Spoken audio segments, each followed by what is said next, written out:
खेत में पड़े हुए बीज की तरह जमीन में दफन कर दिया है। और इस कुर्बानी का जो फल है वो जरूर मिलेगा और मिलना शुरू हो गया है। आज जो हम मान सम्मान स्वाभिमान के साथ बाबा साहेब की जयंती मना रहे हैं,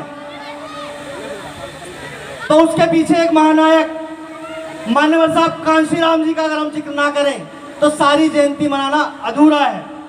मान्यवर साहब कांशीराम जी ने सन 1984 में अपनी पार्टी बनाई, राजनीतिक शक्ति बनाई, 3 सांसद बनाए। उसके बाद परम पूज्य बाबा साहेब डॉक्टर भीमराव अंबेडकर को भारत रत्न दिलवाने का काम किया।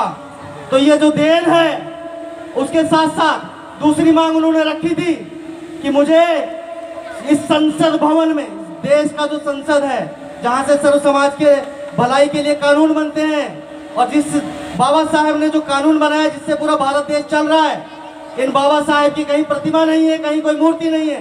तो दूसरी मांग मान्यवर साहब कांशीराम ने रखी थी कि इस संसद भवन के अंदर प्रतिमा लगनी चाहिए।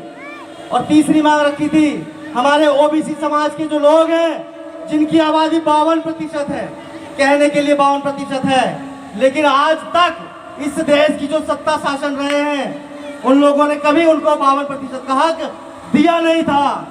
ये देन है केवल मान्यवर साहब कांशीराम जी की कि उन्होंने न केवल वीपी सिंह जी को मजबूर किया और उसको लागू करवाया, तो उसी का आज परिणाम है जो 27% का आरक्षण ओबीसी समुदाय को मिलता है।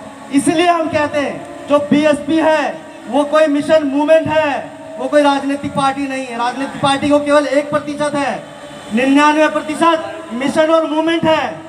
और उस मिशन मूवमेंट के बहुत कर्मठ, बहुत ही कद्दावर, हम आप यकीन नहीं कर सकते, मान्यवर साहब कांशीराम के साथ अपनी पूरी जवानी, अपनी पूरी जिंदगानी कुर्बान कर देने वाले परम आदरणीय माननीय सीपी सिंह साहब क्या किसी राष्ट्रीय राजनीतिक पार्टी के केंद्रीय प्रभारी दिल्ली प्रदेश हमारे बीच में आते हैं?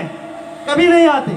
लेकिन एक पार्टी है बहुजन समाज पार्टी, उसके केंद्रीय प्रभारी परम आदरणीय सीपी सिंह जी भी हमारे बीच यहाँ मौजूद है, तो जो हमें बहुत सारी बातें बताएंगे।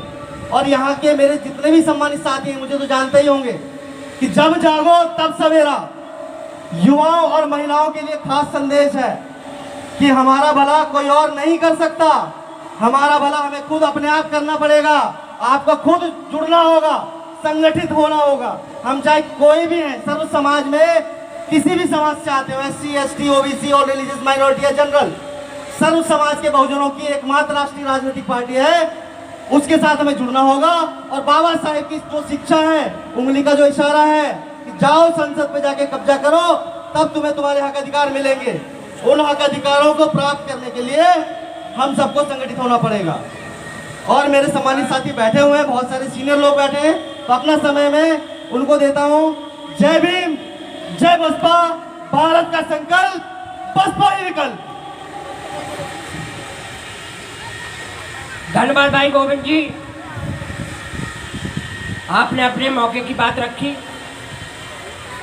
चलो अब मैं आपके बीच में ऐसे त्यागी पुरुष को बुलवाना चाहता हूं जो दिल्ली में